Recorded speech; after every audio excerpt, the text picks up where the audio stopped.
여러분 안녕하십니까? 오늘 외전에서는 본방에 모셨던 신장식 변호사 모시고 요새 각종 논란이 되고 있는 법률적 현안 짚어보겠습니다. 기다리셨습니다. 죄송합니다. 네, 안녕하세요.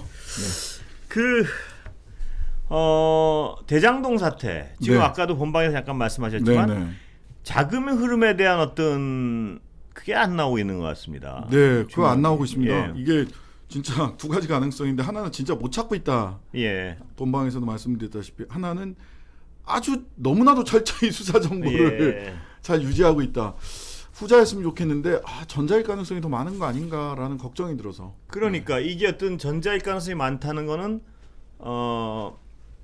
이 대장동 이 민영개발 쪽의 그 막대한 수익을 자신들끼리 나눠 먹는 과정에서 이권 다툼, 네. 그게 다였다. 그게 다였다. 이렇게 될 가능성을 배제할 수 없다는 건가요? 그리고 그러니까? 그것도 어떻게 나눠 먹었는지도 예, 이 미궁에 빠질 수도 있겠다 하는 생각까지 들어서. 왜냐하면 김만배 씨에 대해서 이제 재소환 가능성이 이제 언론에 나오고 있는데 예, 또 한편으로는 재소환 해봤자 들을 말이 없다. 그러니까 일단 뭐 도주 우려나 증거인멸의 우려가 있으니까 영장을 청구하자 이런 예. 얘기도 있어요. 예, 근데 그 얘기는 뭐냐면 물증이 있으니까 충분히 영장을 청구할 만한 이 여러 가지 근거가 있다라는 얘기로 보도가 안 돼요. 예, 예. 또 불러도 어차피 또 부인하지 않겠느냐. 그러니까 말만 있는 거지 물증을 확실하게 잡은 게 없는 게 아니냐. 그러니까 아까 그 제가 본방에서도 여쭤봤지만 네. 지금 김만배 씨의 일관된 주장은 예상보다 수입이 훌쩍 넘게 나와버리니까 그렇죠. 그걸 나눠야 되는데 그 이권 관련자들끼리요. 네네네. 그걸 자기가 더 많이 가져가기 위해서 자기 비용이나 어떤 또 어디 뇌물을 줬다거나 이런 네네. 얘기들을 과장되게 했다. 이런 얘기, 이런 그런 논리죠. 취지입니다. 그런 논리입니다. 예, 이런 논리죠. 네. 서로 비용 많이 썼다고. 나는 이 사람한테 10억 주기로 했어, 뭐 50억 주기로 했어, 이런 식으로 서로가 예, 서로에게 예. 주장을 했다. 뭐 네. 이런 논리죠. 그러니까 본인뿐만 아니라 다른 사람들도 다른 똑같이 사람들도. 그렇게 얘기하고 있다. 다 비용을 부풀리고 있다. 그래서 내가 비용으로 가져가야 될 돈이 많다. 예. 이제 이렇게 얘기를 하고 있는 거죠.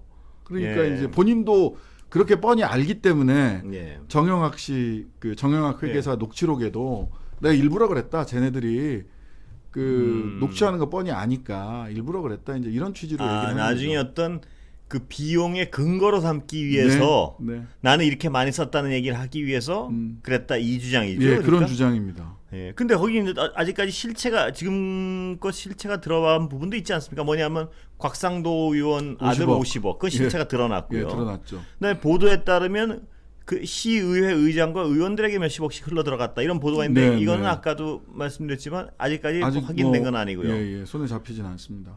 그럼 확인된 거의 자금 흐름이 굉장히 어떤 우리가 알고 있는 거에 더 벗어나지 못하고 있는 거네요. 네, 지금. 그렇습니다. 현재까지 보도된 바로는 그렇습니다. 그래서 예. 그게 진짜 검찰이 수사의 기밀 통제를 너무나도 잘하고 있는 건지 예. 의문입니다. 이게 근데 자금 흐름이 어려운 건 아니잖아요. 이게 보통 보시면은. 그렇죠. 근데 이제 자금 세탁을 어떤 방식으로 했느냐 네. 또 있을 수 있죠. 뭐 예를 들면 자금 세탁을 할 때 뭐 알려진 방법 중에 하나는 현금을 인출을 해서 예. 상품권을 사고 그 상품권을 다시 할인을 해가지고 현금으로 바꾸고 하는 이런 과정들을 이런 과정을 거쳐서 자금 세탁을 하기도 하거든요. 예. 예. 그래서 세탁을 또 어디까지 했는지도 좀 의문이고요. 예. 이게 참 어떤 굉장히 막 덩어리만 크게 보이다가 아무것도 못 건지는. 그러니까 걱정되는 건 태산명동 서일필이 될까봐 사실은 걱정입니다. 그런 분위기가 지금 없지 않습니다. 보면. 없지 않습니다. 그래서 검찰에서 또 검찰과 그나마 검찰하고 경찰이 예. 지금 뭐 오늘 문재인 대통령께서는 검찰 경찰 협조해서 철저히 수사해라라고 예. 했는데 현재까지는 뭐 협업이 많이 이루어졌던 것 같지는 않아요. 지금 그 누구야 유동규 씨 핸드폰 관련된 이야기도 검찰에서는 뭐 창문도 안 열렸었다고 그렇습니다. 또 했는데 찾았다 그러고 경찰에선 찾았다고 하고 하는 예. 걸 보니까 예. 공조가 그렇게 잘 이루어지고 있지는 않은데 오히려 경쟁적으로 지금 조사를 하고 있는 것 아닌가. 예. 그리고 돈의 흐름은 오히려 경찰이 열심히 쫓고 있나 하는 생각이 들 정도로 돈의 흐름은 정말 답답할 정도로 나오는 게 없습니다. 네네네. 예. 그래서 이게 또 몇 가지 이제 우리가 확인돼야 될 부분들이 있거든요. 하나는 말하자면 대장동에서 성남앱들이 화천대유를 축으로 한 성남앱들, 말하자면 하나은행 컨소시움이 공모에서 선정되는 과정에 혹시 예. 특혜가 있었느냐 예. 부분 그 다음에 결정적으로 보자면은 사업 설계에 있어서 과도한 초과 이익을 예. 환수할 수 있었는데도 안 한 거냐. 예. 초과이익 환수 조항이 뭐 어떤 보도에 보면 뭐 김만배 씨가 이걸 빼라고 예. 해서 실무진에서 올렸는데 그랬다라는 보도도 있고요. 또 한편으로 보자면 딜이 안 된다. 그게 들어가면 손해가 나면 손해도 그럼 그게 같이 이제 이재명 책임지자고 지사 측 한다. 여태까지 주장이죠. 예, 손해가 나면 같이 보자고 하는데 형사적으로 보자면 뭐 공모 과정과 관련돼서는 뭐 살펴보면 저는 그거는 예. 크게 어렵지 않게 드러날 거고요. 법리상의 쟁점이 될 만한 부분은 그 말하자면 그게 배임 소지가 있느냐, 환수 초과 이 이익을 환수를 빼버린 거예요. 초과 이익을 환수하는 게 빼버린 게 지금 사후적인 평가에 불과한 것이지 예. 현장에 그 당시에 어쨌든 범죄는 행위 시에 대한 평가이기 예. 때문에 행위 시에 경영 판단의 원칙, 즉 최선의 경영적인 예. 판단을 통해서 판단을 했는데 결과적으로 이게 결과가 우리 원하는 것보다 조금 뭐 예. 미진했다라고 하면 그건 죄가 되는 건 아니거든요. 경영 판단을 제대로 했느냐라고 해서 경영 판단의 원칙상 그 당시에 초과 수익에 대한 환수 조항이 없던 그 빠졌던 것이 그냥 결과적 평가에 불과한 거냐, 아니면 실제 경영 예. 판단의 원칙에 의해서 따져봐도 배임의 소지가 있는 거냐. 그리고 하나 더 나간다면 그럼 이재명 지사가 거기에 직접 관여했느냐라는 예. 부분이 이제 법률상의 쟁점으로 그렇습니다. 마지막으로 예. 남을 걸로 보입니다. 예. 그래서 이재명 지사 측 주장을 제가 한번 이렇게 읽어보니까 네. 제가 이제 워낙에 막 정치 공방만 있고 네. 팩트가 뭔지가 막 묻히는 것 같아서 제가 읽어보니까 이재명 지사 측 주장은 어떻게 보면 단순합니다. 뭐냐하면 설계 당시에는 당시 여당 한나라당과 청와대 이런 데서 공영을 반대하니까 그걸 억지로 공영으로 일부라도 돌려서 그 다음에 4천 몇 억, 5천 몇 억을 5,503억. 5,503억이죠. 5,503억을 확정 수익으로 했다. 네. 이건 뭐냐면 이 사업 자체가 망하거나 손해가 나도 무조건 가져오는 돈으로 만들었다. 그러다 보니까 이익이 많이 날 경우에 그때는 많이 나면 또 줘. 이 얘기를 할 수가 없었다. 특히 계약상. 그건 무리한 요구다. 이런 주장이에요. 그러니까 이재명 그렇죠.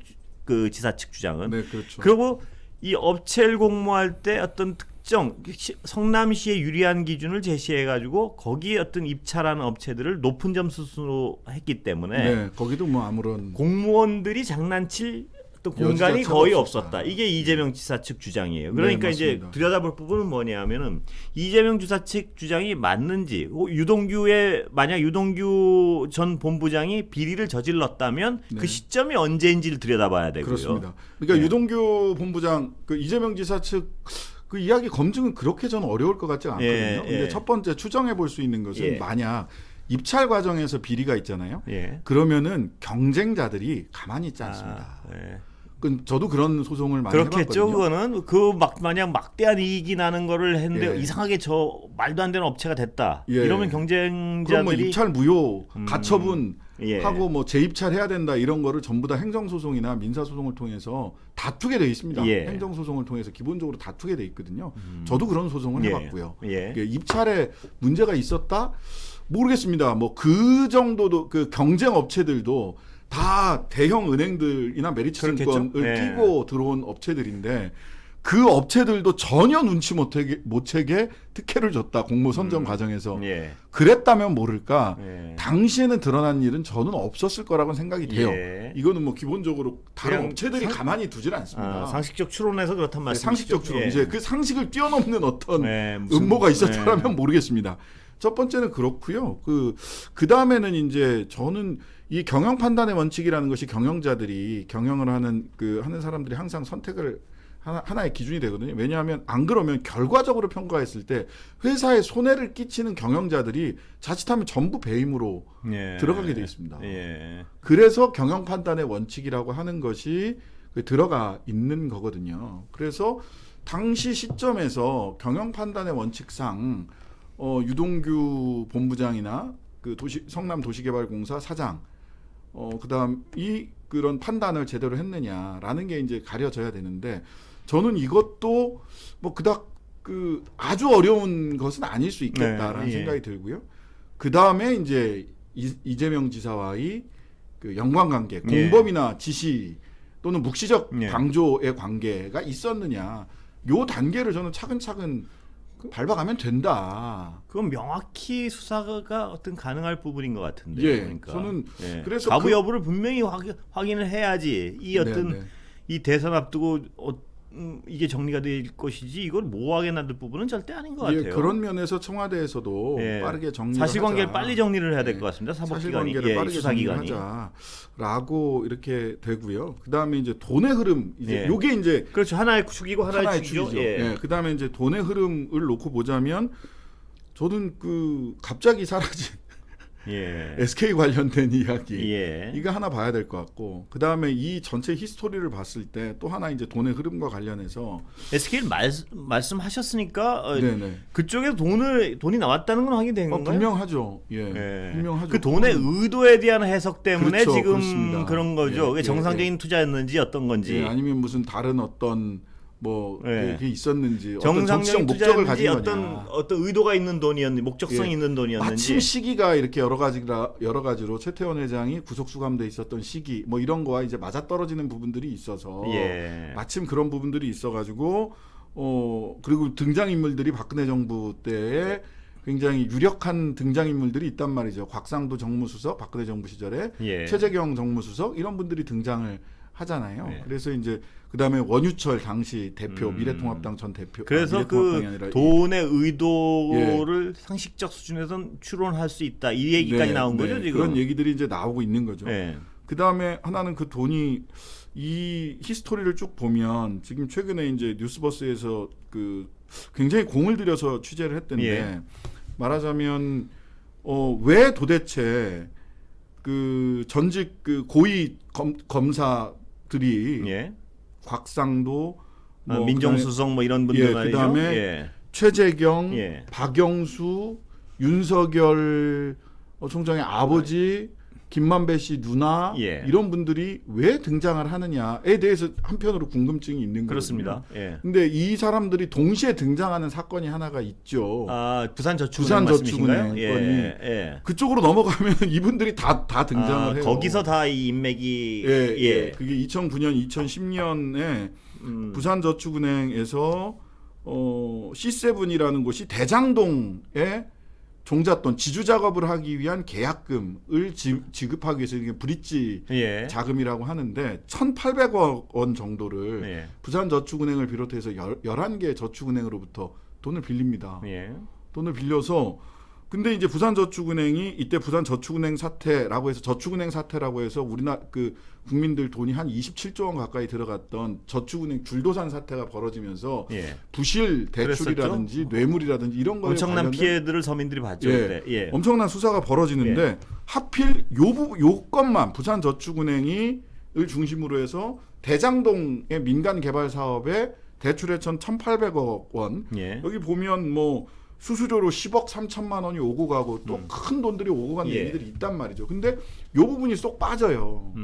이거는 기소가 안 됩니다. 예. 여기에 당사자들이 예. 나중에 오히려 여기에 등장했던 등장인물들이 나중에 대장동에서 예. 민영 개발로 넘기려고 막 노력하는 과정 예. 요때 처벌이 돼요. 2014년 이때 처벌이 돼요. 남욱 예. 변호사나 이런 사람들이 예. 이때 처벌이 되지. 부산저축은행을 비롯한 저축은행에서 1,800억 원을 빌려서 대장동 민영 개발을 추진할 때 벌어졌던 일에 대해서는 처벌이 안 되고 예. 넘어가거든요. 예. 근데 요때 이제 중수부장이 김홍일 예. 지금 윤석열 캠프의 정치공작 특위 태스크포스 예. 팀장 그다음에 최재경 예. 이 최재경 씨는 지금 고문으로 그 예. 화천대유 쪽에 고문으로 지금 걸어 전 민정수석 말씀하시는 거죠? 얘기하는 예. 거죠. 그다음에 당시 중수부장이 주임 검사가 중수이과장이 윤석열. 예. 요렇게 이제 그 구성이 돼 있었거든요. 그러면 그 신문 그 언론사에서 제기하는 의혹의 핵심은 네. 당시 그 의혹의 핵심은 뭔가요? 부산저축은행 당시 봐주기 한 거 아니냐라는 예. 게 하나고요. 예. 그다음에 사실상 이때 이 종잣돈이 예. 대장동 개발에서 종잣돈으로 계속해서 쓰였다. 종잣돈으로 쓰였다. 이 민영 개발에 종잣돈으로 쓰였다. 아. 그리고 이때 봐주기가 되면서 그때 얽힌 법률적 법률적인 인맥이 그대로 이식돼 그대로 왔다. 이식돼 왔다. 예. 이때 봐주기가 안 되고 제대로 됐다면 뉴스버스 예, 보도죠? 뉴스버스 예. 기사입니다. 예, 그래서 이 부분이 이제 법조 비리와 관련된 이제 하나의 축이죠. 돈과 관련된 예. 게 하나가 있고 이제 왜 이렇게 아. 유력한 전현직 검사 전직 이 검찰총장 김수남 뭐 민정수석 박영수 특검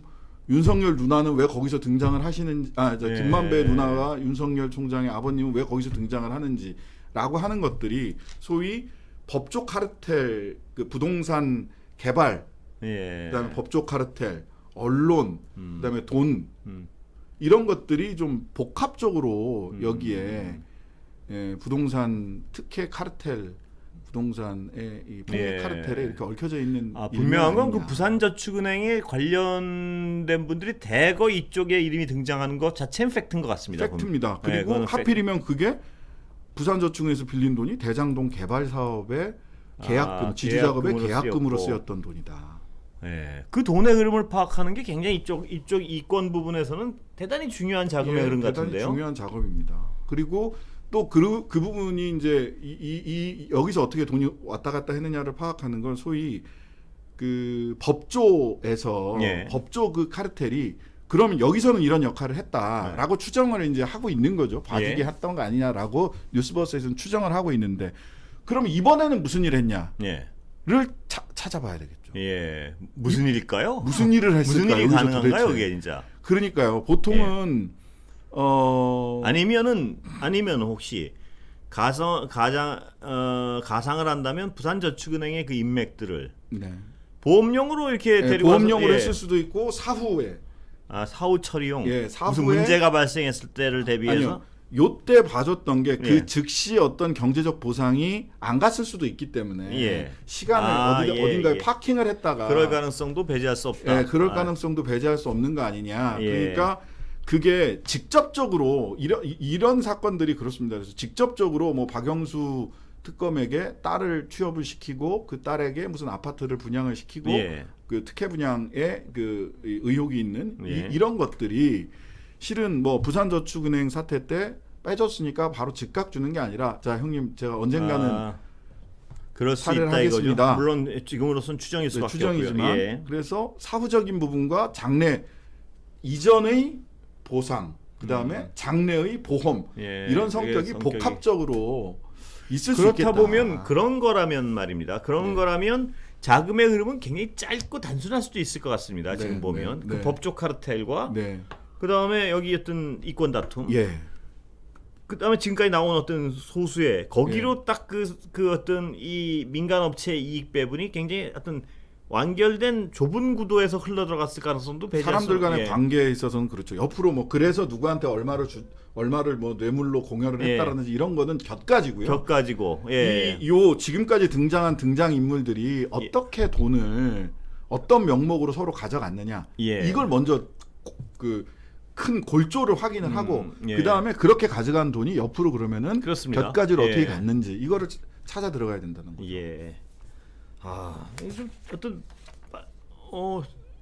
예상보다 수사 속도가 굉장히 늦은 것 같아가지고 네. 이게 뭐 어디서 문제가 있는 건지 잘 몰라가지고요. 그러니까요. 예. 답답합니다. 이게 왜냐하면 이 복잡한 시국에 빨리 이게 해결돼야지 어떤 방향으로든 10월달 안에 이거 정리돼야 됩니다. 그렇죠. 저 안 그러면 10월 그 음모와 어떤 정치적 분쟁만 네. 있고 세상은 어지럽고 아무것도 의혹만 확인되는 남아 거 있고 없고. 예. 예, 그럼 거의 최악의 대선이 되죠. 예. 네가티브에서 네가티브로 계속 점철되는. 그 또 하나의 축이 이제 고발 사주인데요. 네네네. 그건 어떻게 돼가고 있나요?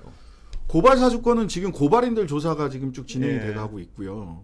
뭐 황희석 변호사라든지 이런 분들이 뭐 갔다 왔고 황희석 변호사하고 뭐 연락을 해서 여쭤보니까 뭐 이야기하는 바로는 예, 페이스북이나 이런데 예. 이야기하는 바로는 상당한 정도의 수사의 진척이 있다. 다만 예. 이제 피고발인 조사 손준성, 김웅 네. 뭐 다 대기하고 있는 거 아니겠습니까? 네. 손준성 검사는 뭐 이미 조사를 받았고 김웅 예. 곧 소환될 것으로 보이고 그리고 뭐 이 일반적 수사의 순서에 따른다면 윤석열 후보도 그 소환 대상에서 제외되기 어려울 것으로 보이거든요. 그래서 상당한 정도 수사가 진척됐고 물증이 있다. 다만 내가 어떤 조사를 받았는지에 대해서는 뒤에 그 수사받으러 올 사람들한테 힌트를 주게 되는 거기 때문에 네. 지금 밝힐 수는 없다. 이런 정도 얘기가 돼 있죠. 수사 결과가 좀 나올까요? 그건 어떻습니까? 저는 이 부분은 오히려 좀 나올 개연성이 있는데 네. 지금 확인 두 가지에서 이제 이 점선이 실선으로 연결이 예. 될 거냐가 두 가지가 있는데요. 하나는 윤석열 전 총장 시절에 윤석열과 손준성의 사이. 예. 그 다음에 또 점선으로 있는 것이 이 건이 이제 한동훈 예. 전 검사장에 대한 채널 A 소위 사건과 예. 관련된 어떤 방어적 성격의 공격의 수위 이런 예. 성격을 분명히 좀 가지고 있는 부분이 있어서 그리고 카톡도 뭐 수없이 권순정 당시 대변인 예. 그다음에 한동훈 그 그다음에 추미애 전 손준성 장관이 얘기했던 예, 그 이렇게 왔다 갔다 했기 때문에 뭐 추미애 장관이 그런 말씀을 예. 하셨기 때문에 이 부분에 실체가 있는지 아직은 네. 뭐 추정만 있는 것이지 실체가 있는지 이 점선들이 이어지느냐라는 게 하나가 있을 거고요. 그다음에 하나는 정점식 조규성 해서 제출됐던 예. 근데 정점식 최강욱 의원에 대한 고발장 최강욱 말씀이시죠? 의원 소위 4월 8일자 최강욱 예. 의원 고발장 새쌍둥이 고발장이 정점식 의원이 얘기를 한 거는 자기는 보좌관으로부터 받아서 조규성 변호사에게 전달을 했다. 예. 보좌관은 누구로부터 받았는지 기억이 안 난다. 난다. 예. 이 선이죠. 여기서 단절되어 있는 선. 여기가 연결될 수 있는 물증이나 강력한 정황, 다양한 정황들을 공수처에서 확인을 했느냐 예. 여부가 될 것으로 보입니다. 그 객관적인 상황으로는 하여튼 윤석열 후보가 직접 지시한 증거가 나오기란 건 쉽지 않지 쉽지 않겠습니까? 않습니다. 그렇다면 그 밑에 검찰이 조직적으로 움직여서 총장을 비호하기 위해서 네. 고발 사주를 했느냐 야당에 네, 여기까지가 드러나느냐 안 드러나느냐인데 근데 이제 그게 예. 마치 아무것도 아닌 것처럼 얘기하는 게 저는 정말 그건- 좀 답답하던데요. 이 부분은 정말 여야 정치권을 떠나서 만약에 검찰이 네. 조직적으로 움직여서 야당에 고발을 하고 그걸 자기가 다시 직접 셀프 수사를 하고 네. 이런 기획이 있었다면 이건 정말 이거 국기문란입니다. 말 그대로 국기문란이고요. 검찰의 존재 이유 자체를 그런 거고 스스로 부정하는 거고 야당도 저는 김기현 원내대표가 상조해야 될 일이다. 최강욱이 죄 지은 거를 결국 우리가 고발해서 근데 그런 1심에서 말씀을 하시는 게 저는 그게 정말 납득하기 어렵습니다. 공당의 원내대표가 할 얘기인가? 판사 출신이세요, 더군다나. 근데 아무리 어떤 정파적 이해관계가 있다고 치더라도 네, 금도가 있는 것 같은데 그런 말씀을 하시면 안 될 것 같은데. 그리고 거기는? 그 녹취록 건에 대해서도 아니 뭐 별다른 내용이 없다. 근데 추가로 나온 내용도 있고요. 그 다음에 증거가 나온 거지 않습니까? 예, 그렇죠. 네. 관여했다는 분명한 일단 분명한 예. 증거가 녹취록이 조작된 게 아니라면, 조작된 것이 아니라면 예. 분명히 그 증거가 나온 거라서 그 다음에 뭐 그 사람들이 그렇게 얘기하라고 하세요라고 윤석열 후보가 그 사람들 주장일 뿐이죠 하고 이 가볍게 툭 쳐내듯이 이야기하시는 게 예. 저는 조금 이건 굉장히 심각한 문제입니다. 하여튼 이 양갈래 그러니까 대장동과 고발사주 이 양갈래 수사가 정말 명백히 좀 결론이 나왔으면 좋겠습니다. 10월 안에 이게 네. 그래야지 무슨 정책 얘기하고 할 것이지 이거 참 답답할 노릇입니다. 수사기관들에게 전적으로 기대는 이 상황 그 자체가 문제긴 네. 하죠. 사실 정치가 전부 다 사법화되고 있고 검찰화되고 그렇습니다. 있어서 검찰이 모든 정치를 할 수 있는 상황. 예, 작정하면 누구든 예, 뭐 그럴 일이 없겠죠 이제. 뭐 그렇게 뭐 믿고 싶습니다. 예. 정상화돼가는 하나의 과정, 굉장히 뼈아픈 과정이다라고 생각을 해야 될 것 같습니다. 예, 오늘 여기까지 듣겠습니다. 네, 감사합니다. 감사합니다. 예.